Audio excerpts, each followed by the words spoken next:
Shock absorbers do more than just smooth your ride. They counteract the bounce when you hit a bump, holding your tires to the road.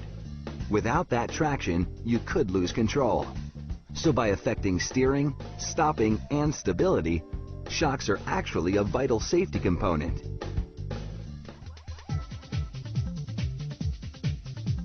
Wheel vibrations cause a piston inside the shock absorber to force oil through a valve. This absorbs energy, reducing the vehicle's bounce.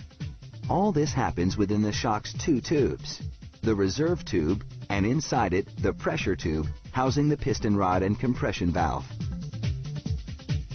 Both of these tubes are made from a steel sheet sliced into strips. Inside this tube mill, coolant prevents the passing strip from overheating as one forming roller after another gradually rounds it into a tube. Then, a copper welding wheel fuses the tube closed. As the 6-yard-long tube comes off the mill, a cutting tool chops it into shock absorber lengths. The tube-making process is the same for the reserve and pressure tubes, except that the reserve tubes undergo one extra step, compressing the ends. This enables the shock to house a larger reserve tube that can hold more oil. The reserve tube's final stop is a press. A die inside stamps the part number, the manufacturing date, and the brand name.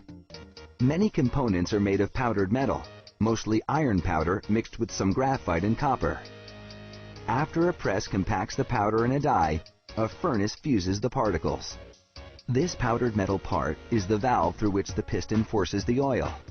Steel discs and a spring help control the speed with which the valve operates for varying driving conditions. A stamping tool crimps the end of the tube holding the spring in position.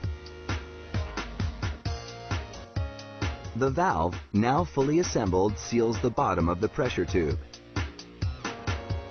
Meanwhile, a press punches round steel discs into other components. These loops mount the shock absorber to the vehicle. A worker positions a cup on each one, then a robot welds them together.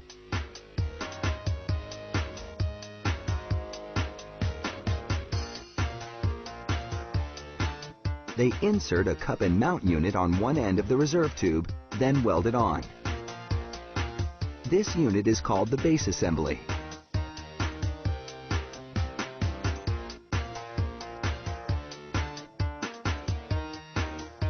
The base assemblies now go on a conveyor, open end up so that workers can drop a pressure tube inside each one.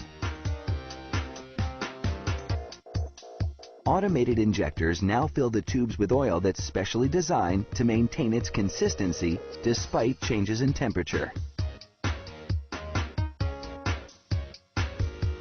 Next comes the head assembly, which includes the steel piston rod and the mount on the other end of the shock absorber. Two copper welding wheels fuse the head assembly to the base assembly with a cap. This closes the unit, sealing the oil inside. Next, workers weld on a dirt shield, a steel casing that prevents dirt from hindering the movement of the piston rod.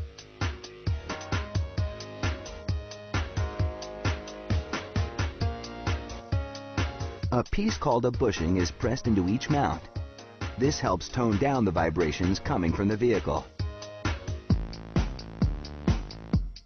Now it's on to an automated carousel. Robots pierce a hole in each shock and inject nitrogen gas to prevent the oil inside from foaming. After injection, the robot seals the hole by welding on a tiny steel ball. And now for the finishing touch, an electrostatic paint job. A machine runs a positive electrical current through the shocks and a negative one through the paint particles. Like a magnet, the static electricity draws the paint onto the shocks in a flawless coat. In the factory's quality control lab, technicians use sophisticated equipment to evaluate how well a shock dampens movement at different speeds. The tube and valve configuration inside varies by vehicle, so the shocks on a ground-hugging sports car are quite different from those on a luxury sedan or on a light truck.